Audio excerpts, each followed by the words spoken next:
ꯆꯠꯐꯝ ꯈꯨꯗꯤꯡꯃꯛꯇ ꯑꯩꯁꯦ ꯖꯤꯁꯨꯒꯤ ꯃꯆꯥꯅꯤꯀꯣ ꯍꯥꯏꯕꯁꯦ ꯑꯩꯈꯣꯏ ꯀꯔꯝꯃꯥꯏꯅ ꯍꯤꯡꯒꯦꯔꯥ ꯍꯥꯏꯕꯒꯤ ꯃꯇꯥꯡꯗ ꯑꯩꯅ ꯑꯃꯨꯛꯀ ꯅꯣꯏꯗ ꯁꯦꯌꯔ ꯇꯧꯅꯤꯡꯕꯅꯤꯀꯣ ꯃꯝꯃꯅꯤꯅ ꯑꯩꯈꯣꯏ ꯂꯣꯏꯅꯃꯛꯇꯤ ꯄꯥꯔꯔꯣꯏ ꯑꯗꯨ ꯉꯁꯥꯏꯁꯨ ꯍꯥꯏꯈ꯭ꯔꯦ Matthew chapter 5 verses 13, 14, 15ꯗ ꯑꯩꯈꯣꯏꯅ ꯄꯥꯔꯗꯤꯀꯣ Matthewꯒꯤ chapter 5 verses 13, 14, 15ꯗ ꯑꯩꯈꯣꯏꯅ ꯄꯥꯕ ꯀꯥꯟꯗ You are the salt and the light of the world ꯍꯥꯏꯌꯦꯅꯦ ꯅꯪꯁꯤ ꯇꯥꯏꯕꯪꯄꯥꯟꯒꯤ ꯊꯨꯝ ꯑꯃꯗꯤ ꯃꯉꯥꯜꯅꯦ ꯂꯥꯏꯠꯅꯦ ꯍꯥꯏꯕꯅꯦ ꯇꯥꯏꯕꯪꯄꯥꯜꯒꯤ ꯊꯨꯝ ꯑꯃꯗꯤ ꯃꯉꯥꯜꯅꯦ ꯍꯥꯏꯌꯦ ꯊꯨꯝꯁꯤ ꯑꯩꯈꯣꯏꯕꯨ ꯊꯨꯝꯅꯦ ꯍꯥꯏꯌꯦꯅꯦ ꯌꯨ ꯍꯥꯏꯌꯦꯅꯦ ꯅꯪꯁꯤ ꯊꯨꯝꯅꯦ ꯍꯥꯏꯌꯦ ꯊꯨꯝ ꯍꯥꯏꯕꯁꯤꯗꯤ ꯀꯔꯤꯔꯥ ꯍꯥꯏꯕꯗꯣ ꯑꯩꯈꯣꯏ ꯈꯔ ꯌꯦꯡꯃꯤꯟꯅꯒꯅꯤ ꯅꯪꯁꯤ ꯂꯥꯏꯠꯅꯦ ꯍꯥꯏꯌꯦꯅꯦ ꯂꯥꯏꯠ ꯑꯁꯤ ꯀꯔꯤꯔꯥ ꯍꯥꯏꯕꯁꯨ ꯌꯦꯡꯃꯤꯟꯅꯁꯦ ꯁꯨꯃꯥꯏꯅ ꯕꯣꯛꯁ ꯑꯍꯨꯝ ꯂꯩꯌꯦ ꯁꯤꯗ ꯔꯥꯏꯠ ꯁꯥꯏꯗꯇ ꯕꯣꯛꯁ ꯑꯃ ꯃꯌꯥꯏꯗ ꯑꯃ ꯂꯦꯐ ꯁꯥꯏꯗꯇ ꯕꯣꯛꯁ ꯑꯃ ꯑꯁꯤꯔꯣꯝꯒꯤ ꯔꯥꯏꯠ ꯁꯥꯏꯗꯀꯤ ꯕꯣꯛꯁꯁꯤꯅ ꯀꯔꯤꯔꯥ ꯍꯥꯏꯔꯒ God's kingdom ꯀꯣ ꯏꯁꯣꯔꯒꯤ ꯁꯔꯒ ꯂꯩꯕꯥꯛ ꯑꯗꯨꯒ ꯃꯌꯥꯏꯒꯤ ꯕꯣꯛꯁ ꯑꯁꯤꯅ ꯀꯔꯤꯔꯥ ꯍꯥꯏꯔꯒ God's family ꯖꯤꯁꯨ ꯈ꯭ꯔꯤꯁꯇꯕꯨ ꯂꯧꯁꯤꯟꯈ꯭ꯔꯕꯁꯤꯡꯗꯣ ꯏꯁꯣꯔꯒꯤ ꯏꯃꯨꯡ ꯑꯣꯏꯈ꯭ꯔꯕ through Jesus Christ God's family ꯑꯗꯨꯒ ꯂꯦꯐ ꯁꯥꯏꯗꯀꯤ ꯕꯣꯛꯁꯁꯤꯅ ꯀꯔꯤꯔꯥ ꯍꯥꯏꯔꯕꯗꯤ ꯇꯥꯏꯕꯪꯄꯥꯜ ꯑꯁꯤ ꯀꯣ ꯖꯤꯁꯨ ꯈ꯭ꯔꯤꯁꯇꯗ ꯆꯪꯗ꯭ꯔꯤꯕ ꯇꯥꯏꯕꯪꯄꯥꯜ ꯑꯁꯤ ꯑꯁꯤ ꯕꯣꯛꯁ ꯂꯦꯐ ꯁꯥꯏꯗꯇ ꯂꯩꯕꯅꯦ ꯑꯗꯨꯒꯤꯗꯃꯛ ꯔꯥꯏꯠ ꯁꯥꯏꯗꯇ God's kingdom ꯏꯁꯣꯔꯒꯤ ꯅꯤꯡꯊꯧ ꯂꯩꯕꯥꯛ ꯂꯩꯔꯦ ꯃꯌꯥꯏ ꯑꯁꯤꯗ God's family ꯏꯁꯣꯔꯒꯤ ꯏꯃꯨꯡ ꯃꯥꯒꯤ ꯃꯆꯥꯁꯤꯡ ꯂꯩꯔꯦ ꯂꯦꯐ ꯁꯥꯏꯗꯇ ꯇꯥꯏꯕꯪꯄꯥꯟ ꯑꯁꯤ ꯂꯩꯈ꯭ꯔꯕꯅꯦ ꯍꯧꯖꯤꯛꯇꯤ ꯑꯩꯈꯣꯏ ꯂꯣꯏꯅꯃꯛꯁꯦ ꯖꯤꯁꯨ ꯈ꯭ꯔꯤꯁꯇꯕꯨ ꯂꯧꯁꯤꯟꯈ꯭ꯔꯦ ꯍꯥꯏꯕ ꯑꯩꯈꯣꯏꯁꯤꯡ ꯑꯁꯦ ꯂꯦꯐ ꯁꯥꯏꯗꯀꯤ ꯕꯣꯛꯁ ꯑꯁꯤꯗꯒꯤ ꯊꯣꯛꯑꯒ ꯑꯁꯤꯒꯤ ꯃꯤꯗꯜ ꯕꯣꯛꯁ ꯑꯁꯤꯗ ꯑꯩꯈꯣꯏꯁꯤ ꯂꯩꯈ꯭ꯔꯕ ꯑꯗꯨꯒ ꯑꯩꯈꯣꯏ ꯃꯁꯤꯒꯤ ꯃꯤꯗꯜ ꯕꯣꯛꯁꯁꯤꯗ ꯂꯩꯔꯒ ꯀꯔꯤ ꯇꯧꯕ꯭ꯔꯥ ꯍꯥꯏꯔꯕꯗꯤ ꯑꯁꯤꯒꯤ ꯔꯥꯏꯠ ꯁꯥꯏꯗꯀꯤ God's kingdom ꯑꯁꯤꯕꯨ ꯌꯦꯡꯔꯒ ꯑꯁꯤꯒꯤ ꯀꯜꯆꯔ ꯑꯁꯦ ꯑꯩꯈꯣꯏ ꯃꯊꯪ ꯇꯝꯍꯧꯔꯒ ꯑꯁꯤ ꯌꯧꯅꯤꯡꯉꯥꯏ ꯑꯩꯈꯣꯏꯁꯤ ꯆꯠꯂꯤꯕ ꯑꯗꯨꯒ ꯃꯁꯤꯒꯤ ꯃꯤꯗꯜ ꯕꯣꯛꯁ ꯑꯁꯤꯗ ꯂꯩꯔꯤꯕ ꯃꯤꯁꯤꯡ ꯑꯁꯤꯗ ꯃꯥꯅ ꯀꯔꯤ ꯍꯥꯏꯕ꯭ꯔꯥ ꯍꯥꯏꯔꯕꯗꯤ ꯑꯦꯅꯤ ꯄ꯭ꯔꯣꯐꯦꯁꯟ ꯑꯣꯏꯕ ꯌꯥꯏꯀꯣ ꯅꯪꯅ ꯀꯔꯤ ꯑꯣꯏꯒꯦꯔꯥ ꯗꯣꯛꯇꯔ ꯑꯣꯏꯒꯦꯔꯥ engineer ꯑꯣꯏꯒꯦꯔꯥ any sportsman ꯑꯣꯏꯒꯦꯔꯥ ꯑꯗꯨꯕꯨ ꯁꯤꯒꯤ ꯕꯣꯛꯁꯁꯤꯗ ꯆꯪꯈ꯭ꯔꯕ ꯖꯤꯁꯨꯒꯤ ꯃꯆꯥ ꯑꯣꯏꯈ꯭ꯔꯕꯁꯤꯡꯗꯨꯗꯤ ꯑꯁꯤꯒꯤ ꯀꯜꯆꯔ ꯑꯁꯤꯗ ꯅꯪꯗꯨ ꯃꯇꯧ ꯇꯝꯔꯒ God's kingdom God's culture ꯑꯁꯤ ꯃꯇꯧ ꯇꯝꯔꯒ ꯅꯪꯁꯤ ꯍꯤꯡꯉꯣ ꯍꯥꯏꯌꯦꯅꯦ ꯑꯗꯨꯒ ꯍꯤꯡꯔꯒ ꯑꯁꯤꯔꯣꯝꯒꯤ ꯂꯦꯐꯇ ꯂꯩꯕ ꯇꯥꯏꯕꯪꯄꯥꯟꯗ ꯂꯩꯔꯤꯕ ꯃꯤꯁꯤꯡ ꯑꯗꯣ ꯑꯗꯨꯕꯨ ꯔꯦꯐ꯭ꯂꯦꯛ ꯇꯧꯋꯣ ꯍꯥꯏꯌꯦꯅꯦ ꯃꯣꯏꯕꯨ ꯃꯗꯨ ꯈꯪꯍꯜꯂꯣ ꯍꯥꯏꯌꯦ ꯑꯗꯨꯒ ꯃꯣꯏꯕꯨ ꯃꯁꯤꯒꯤ ꯕꯣꯛꯁꯁꯤꯗ ꯄꯨꯔꯛꯑꯣ ꯍꯥꯏꯌꯦ ꯑꯗꯨꯒ ꯃꯁꯤꯗ ꯄꯨꯔꯛꯄ ꯀꯥꯟꯗ ꯄꯨꯜꯂꯞꯅ ꯍꯣꯔꯦꯟ God's kingdom ꯁꯤꯗ ꯆꯪꯅꯤꯡꯉꯥꯏꯗꯃꯛ ꯑꯗꯨꯅꯦ You are the salt and the light ꯍꯥꯏꯕꯗꯣ ꯃꯁꯤꯒꯤ ꯕꯣꯛꯁꯁꯤꯗ ꯂꯩꯕꯁꯤꯡꯁꯦ ꯑꯩꯈꯣꯏꯁꯤ ꯊꯨꯝꯅꯦ ꯑꯃꯗꯤ ꯂꯥꯏꯠꯅꯦ ꯍꯥꯏꯌꯦꯅꯦ ꯊꯨꯝ ꯑꯁꯤ ꯀꯔꯤꯗ ꯑꯩꯈꯣꯏ ꯀꯥꯟꯅꯕ꯭ꯔꯥ ꯑꯗꯨꯒ ꯃꯁꯤꯗ ꯖꯤꯁꯨ ꯈ꯭ꯔꯤꯁꯇꯅ ꯅꯪꯁꯤ ꯊꯨꯝꯅꯦ ꯍꯥꯏꯕꯁꯦ ꯃꯇꯝ ꯑꯗꯨꯗ ꯊꯨꯝꯁꯤ ꯀꯔꯝꯃꯥꯏꯅ ꯁꯤꯖꯤꯟꯅꯕ꯭ꯔꯥ ꯑꯩꯈꯣꯏ ꯍꯧꯖꯤꯛ ꯀꯔꯝꯃꯥꯏꯅ ꯁꯤꯖꯤꯟꯅꯕ꯭ꯔꯥ ꯍꯥꯏꯕ ꯀꯥꯟꯗ ꯃꯦꯟ ꯃꯁꯤꯗ ꯄꯣꯏꯟ ꯑꯅꯤ ꯂꯩꯌꯦ ꯊꯨꯝ ꯁꯣꯜꯠ ꯍꯥꯏꯕꯁꯤ ꯀꯔꯤꯒꯤꯗꯃꯛ ꯁꯤꯖꯤꯟꯅꯕ꯭ꯔꯥ ꯍꯥꯏꯔꯕꯗꯤ ꯄ꯭ꯔꯤꯖꯔቭ ꯇꯧꯅꯤꯡꯉꯥꯏ ꯍꯥꯏꯌꯦꯅꯦ ꯁꯥꯒꯨꯝꯕ ꯄꯨꯝꯗꯅꯤꯡꯉꯥꯏꯒꯤꯗꯃꯛ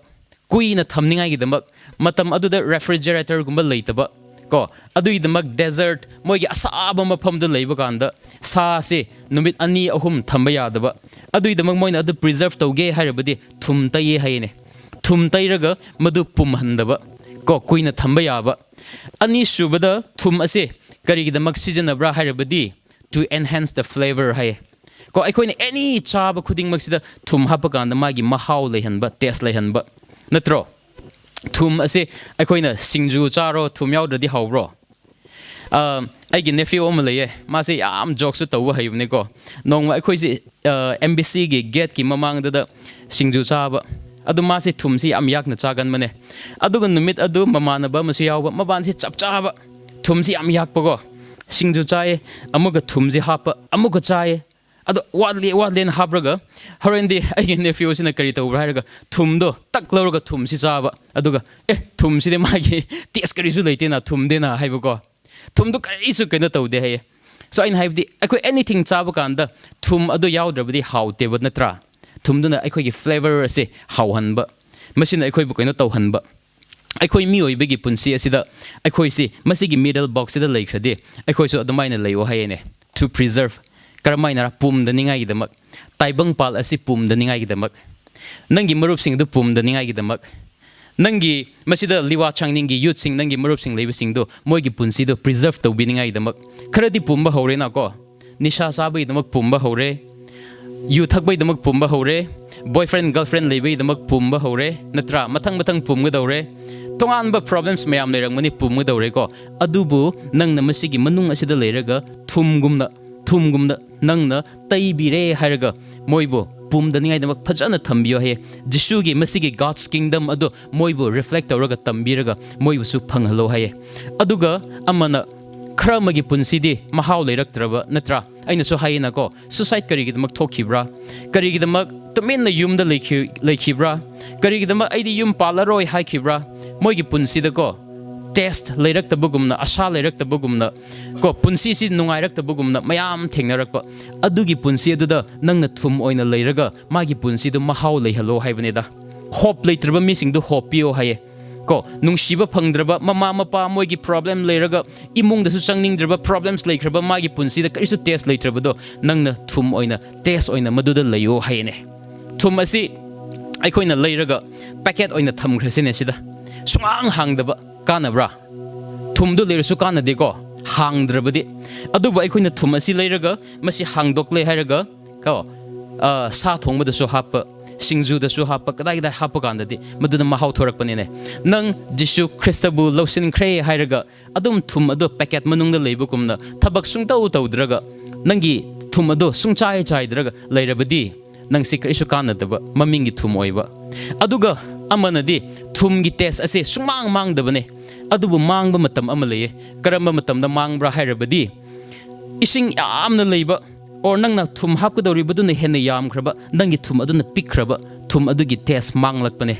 ꯅꯪꯅ ꯂꯩꯔꯤꯕ ꯀꯜꯆꯔ ꯂꯩꯔꯤꯕ ꯁꯣꯁꯥꯏꯇꯤ ꯑꯁꯤꯗ ꯅꯪꯅ ꯆꯪꯔꯒ ꯖꯤꯁꯨꯕు ꯂꯧꯁꯤꯟꯈ꯭ꯔꯕ ꯅꯪ ꯑꯁꯤꯅ ꯃꯗꯨꯗ ꯆꯪꯔꯒ ꯅꯪꯅ ꯍꯦꯟꯅ ꯅꯦꯝꯅ ꯆꯠꯈ꯭ꯔꯕ ꯅꯪꯅ ꯍꯦꯟꯅ ꯁꯣꯟꯅ ꯆꯠꯈ꯭ꯔꯕ ꯅꯪꯅ ꯃꯣꯏꯒꯤ ꯃꯇꯧ ꯇꯝꯕ ꯍꯧꯈ꯭ꯔꯕ ꯅꯪꯒꯤ ꯇꯦꯁꯠꯇꯨ ꯃꯊꯪ ꯃꯊꯪ ꯃꯥꯡꯔꯛꯀꯅꯤ ꯑꯗꯨꯒꯤꯗꯃꯛ ꯊꯨꯝ ꯍꯥꯏꯕꯁꯤꯗꯤ ꯅꯪꯒꯤ ꯊꯨꯝ ꯑꯗꯨ ꯄꯦꯀꯦꯠꯇꯨ ꯊꯨꯒꯥꯏꯔꯒ ꯁꯤꯖꯤꯟꯅꯋꯣ ꯑꯃꯗꯤ ꯅꯪꯅ ꯃꯗꯨꯗ ꯃꯍꯥꯎ ꯂꯩꯍꯜꯂꯣ ꯅꯪꯅ ꯃꯤꯁꯤꯡ ꯑꯗꯨꯕꯨ ꯏꯟꯐ꯭ꯂꯨꯌꯦꯟꯁ ꯇꯧꯋꯣ ꯍꯥꯏꯌꯦ ꯉꯝꯃꯣ ꯍꯥꯏꯌꯦ ꯃꯗꯨ ꯃꯇꯝ ꯑꯗꯨꯗ ꯃꯤꯁꯤꯡꯒꯤ ꯄꯨꯟꯁꯤꯗ ꯃꯥꯁꯤ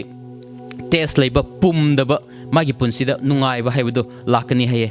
ꯂꯥꯏꯠ ꯃꯉꯥꯜ ꯍꯥꯏꯕꯁꯤꯗꯤ ꯑꯩꯅ ꯑꯗꯨꯗꯗꯤ ꯌꯥꯝ ꯆꯪꯉꯔꯣꯏꯀꯣ ꯂꯥꯏꯠꯁꯤꯗꯤ ꯀꯔꯤꯅꯣ ꯍꯥꯏꯔꯕꯗꯤ ꯑꯃꯝꯕ ꯃꯐꯝꯗ ꯃꯉꯥꯜ ꯊꯣꯛꯍꯟꯕ ꯃꯤꯕꯨ ꯒꯥꯏꯗ ꯇꯧꯕꯤꯕ ꯀꯣ ꯑꯃꯝꯕꯗ ꯆꯠꯄ ꯀꯥꯟꯗ ꯑꯩꯈꯣꯏꯅ ꯇꯣꯔꯆ ꯄꯥꯏꯔꯒ ꯃꯉꯥꯜ ꯂꯝꯕꯤꯗ ꯎꯕꯒꯨꯝꯅ ꯑꯩꯈꯣꯏꯁꯤ ꯃꯉꯥꯜꯒꯨꯝꯅꯀꯣ ꯖꯤꯁꯨꯁꯤ ꯀꯅꯥꯔꯥ ꯕꯥꯏꯕꯜ ꯀꯔꯝꯃꯥꯏꯅ ꯄꯥꯒꯦꯔꯥ ꯄꯨꯟꯁꯤ ꯀꯔꯝꯃꯥꯏꯅ ꯆꯨꯝꯅ ꯍꯤꯡꯒꯦꯔꯥ ꯍꯥꯏꯕ ꯈꯪꯗ꯭ꯔꯤꯕꯁꯤꯡꯗꯨꯗ ꯅꯪꯅ ꯃꯉꯥꯜ ꯑꯣꯏꯅ ꯆꯠꯂꯣ ꯍꯥꯏꯅꯦ ꯃꯉꯥꯜ ꯑꯣꯏꯅ ꯂꯩꯌꯣ ꯍꯥꯏꯅꯦ ꯃꯗꯨꯒꯤ ꯃꯇꯝꯗꯗꯤ ꯃꯤꯁꯤꯡꯒꯤ ꯄꯨꯟꯁꯤ ꯑꯗꯨ ꯉꯁꯥꯏ ꯑꯩꯅ ꯍꯥꯏꯕꯗꯣ ꯕꯣꯛꯁ ꯑꯍꯨꯝ ꯂꯩꯕꯗꯣ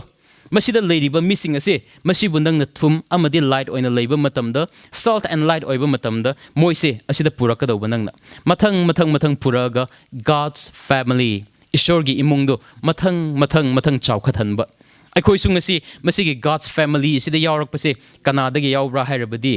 ꯁꯜꯠ ꯑꯦꯟ ꯂꯥꯏꯠ ꯀꯤ ꯃꯍꯥꯎ ꯂꯩꯕ ꯑꯗꯨꯒꯨꯝꯕ ꯃꯤꯁꯅꯔꯤ ꯈꯔꯒꯤ ꯃꯄꯥꯟꯗꯒꯤ ꯑꯩꯈꯣꯏꯁꯨ ꯌꯥꯎꯔꯛꯄꯅꯦꯀꯣ ꯃꯣꯏꯅ ꯑꯩꯈꯣꯏꯕꯨ ꯃꯍꯥꯎꯗꯨ ꯄꯤꯕꯒꯤ ꯄ꯭ꯔꯤꯖꯔቭ ꯇꯧꯕꯤꯕꯒꯤ ꯋꯥꯔꯤ ꯑꯃ ꯍꯥꯏꯒꯦ ꯑꯁꯤ ꯍꯥꯏꯔꯒ ꯂꯣꯏꯁꯤꯜꯂꯒꯅꯤ ꯀꯨꯏꯔꯔꯣꯏꯀꯣ ꯅꯨꯄꯤ ꯑꯃ ꯀꯝꯄꯅꯤ ꯑꯃꯗꯀꯣ ꯅꯨꯄꯤ ꯑꯃꯁꯤ ꯑꯗꯨꯗ ꯃꯥꯁꯤ ꯔꯤꯁꯦꯞꯁꯟ ꯑꯗꯨꯗ ꯃꯥ ꯊꯕꯛ ꯇꯧꯔꯒ ꯂꯩꯕ ꯑꯗꯨꯒ ꯀꯝꯄꯅꯤꯗꯨꯗ ꯅꯨꯄꯥ ꯃꯆꯥ ꯑꯃ ꯂꯩꯌꯦ ꯍꯥꯏꯌꯦ ꯃꯥꯁꯤꯅ ꯀꯔꯤ ꯇꯧꯕ꯭ꯔꯥ ꯍꯥꯏꯔꯒ ꯀꯝꯄꯅꯤ ꯑꯁꯤꯗ ꯃꯥꯅ ꯎꯅꯕ ꯈꯨꯗꯤꯡꯃꯛꯇ ꯖꯤꯁꯨꯒꯤ ꯃꯔꯝ ꯍꯥꯏꯌꯦ ꯍꯥꯏꯅꯦ ꯑꯗꯨꯝ ꯊꯕꯛ ꯁꯨꯃꯤꯟꯅꯔꯒ ꯂꯩꯔꯁꯨ ꯖꯤꯁꯨꯒꯤ ꯃꯔꯝ ꯉꯥꯡꯕ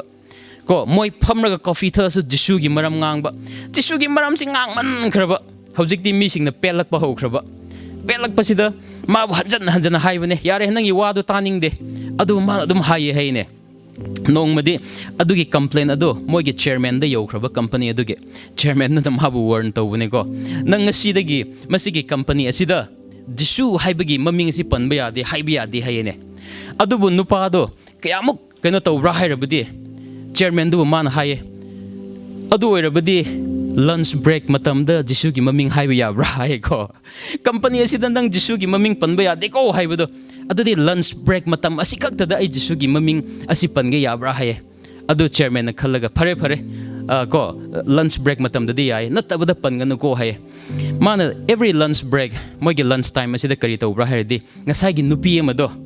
ꯔꯤꯁꯦꯞꯁꯟꯗ ꯂꯩꯕ ꯅꯨꯄꯤꯗꯨꯕꯨ ꯍꯦꯛꯇ ꯎꯅꯕ ꯆꯠꯂꯦ ꯍꯥꯏꯅꯦ ꯀꯔꯝꯕ ꯅꯨꯄꯤꯔꯥ ꯍꯥꯏꯔꯕꯗꯤꯀꯣ ꯅꯨꯄꯤꯁꯤ ꯌꯥꯝ ꯋꯔꯂꯤ ꯑꯣꯏꯕ ꯃꯥꯒꯤ ꯗ꯭ꯔꯦꯁꯀꯨꯝꯕꯁꯨ ꯌꯥꯝ ꯁꯣꯔꯠ ꯑꯣꯏꯅ ꯁꯦꯠꯂꯒꯀꯣ ꯀꯝꯄꯅꯤꯁꯤꯗ ꯂꯩꯕ ꯅꯨꯄꯥ ꯈꯨꯗꯤꯡꯃꯛꯄꯨ ꯀꯣ ꯃꯥꯅ ꯑꯗꯨꯝ ꯑꯦꯇ꯭ꯔꯦꯛ ꯇꯧꯅꯤꯡꯉꯥꯏ ꯍꯥꯏꯅ ꯇꯧꯔꯒꯀꯣ ꯈꯪꯗꯦ ꯑꯦꯔꯤꯡꯁꯨ ꯀꯌా ꯍꯥꯞꯄ꯭ꯔꯥ ꯀꯣ ꯃꯌꯥꯝ ꯑꯁꯤ ꯐꯖꯍꯜꯂꯒ ꯑꯗꯨꯒꯨꯝꯕ ꯅꯨꯄꯤ ꯃꯌꯥꯝ ꯋꯔꯂꯤ ꯑꯣꯏꯕ ꯅꯨꯄꯤ ꯑꯃ ꯑꯣꯏꯕ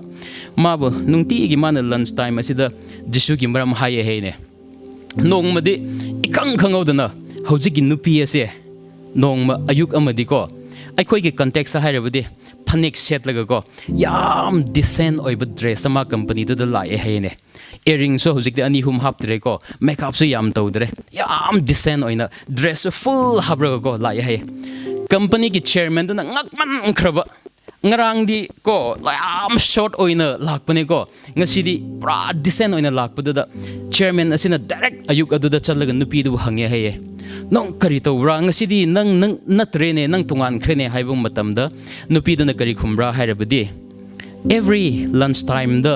masigi nupa sina haibu wari do adugi mapandagi ai ngasi smaina tawbane hayene chairman do na khudak tago chalaga ngasai gi nupa da young man ngasidi ibani lunch chamina wi ya bra haina man hange he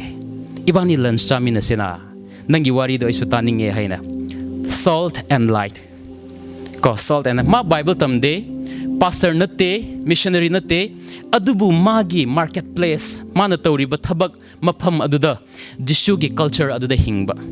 God's family masigi imung da changkhrabanina madi masigi culture asi thadokle hairga God's culture God's kingdom asigi culture se matau tamraga aidi jishugi disciple oikhre mana aigi papkok pikre aduna aina doctor oiba tarabasu aina kari oirabasu aidi jishugi matau da hingani haidana mana hingrakpa matamdadi even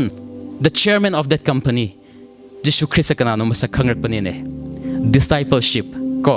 akhoi ngasi sida leirba loina makse nang Jishu khangkhre nang Jishu lotion khre nang Jishu thaja khre hojikti akhoi se kari oina hingira hairabadi light and salt mahau lehanba migi punsida nang anywhere chatpa matamda mina nangonda uba matamda ko monsang tangkhul haina uhanganu mina nangonda uba matamda Jishu Christ gi sebok Jishu Christ gi macha haina uhallo nangi any problems leiba matamda nangi marup aduda depend tawganu maramdi nangdi Jishu gi machaw oikhrabanina Jishu adubu nang depend tawo nangi lifestyle nangi dressing nangi any nangi wangang ba style kari kari oigera nangna nangi mobile da pairiba any apps pairiba do Jishu Christana yaba adugi punsi do hingo adu oirabadi nangna mibu Jishu Christa gi maramda Jishu gi gospel share tawdrabasu nangi lifestyle aduna ko salt and light oina migi damak mangal ama thum ama gumna oiraga ei mi sidi tongale madi tongale haidana nangi punsida magi punsi ama mada leibido mabu sida God's family sida puraka dawbane Jishu Christa aikoina ngasai nungthin su pabagamna Mathew da aikoina pakhiba gumdo gospel lo yo haloko haye karamaina yo hansira aikoi loi namagna yo hanga dawbane matau karamna Jishu gi culture da hingraga Jishu gi masak matau da hingraga aikoi se salt and light adugi mahau do aduna handagi kem asi yauraga aikoina logo da budidi nang thum oikhre yes light oikhre adubu thum adu packet to hangdok khra hangdok tribra Liwachangning asida nangi thum gi mahau adu thokhrabra thoktribra nangi office adu da thum gi mahau adu leikhra leitrabra preserve tawribra missing ase ko mahau phanglibra haibado aikoi khalle harga handagi kem asida ko maru oina aisi Jishu gi damak aphaba disciple sebok amo oigani any profession oiba yai ko any field nang chatpa yai ko aduba Jishu gi matau da chakani haidana aikoi commitment lore harga aikoi Jishu gi gospel se hen yohan se mi kaya gi punsibo masigi box adudagi middle box asida koina transfer to bise aduga moigi punsi so God's kingdom adugi citizen adugi members oi hanse haidana hojik nungdang ase aina noiba mo share to bane isay makak sakmina se ko aduga aikoi ten na hojik prathna to mina se isay makak sakmina raga aikoi loi lebraga hojik di pham khyo ko isay adu chingre haurin prathna to bude khoi lepmina se maru oina nang Jishu Christa lotion khrabra Jishu Christa gi disciple oibra nang salt and light haibadu oiribra oidabra haibadu isa thanda hangse oire hairabadi ishor mateng pangbiyo nangi dama hingba ngambo oige haibugi prathna tause amadi nang oidri haiba tarabadi hojik nungdang so nangi punsido Jishu Christa bu lale hairaga pisallo mana nangbu kokpi gani ko any problems nang na struggle tawribra ko chance breaker Jishu Christa leibani ko chance breaker aikoi bu mana ngamane aikoi gi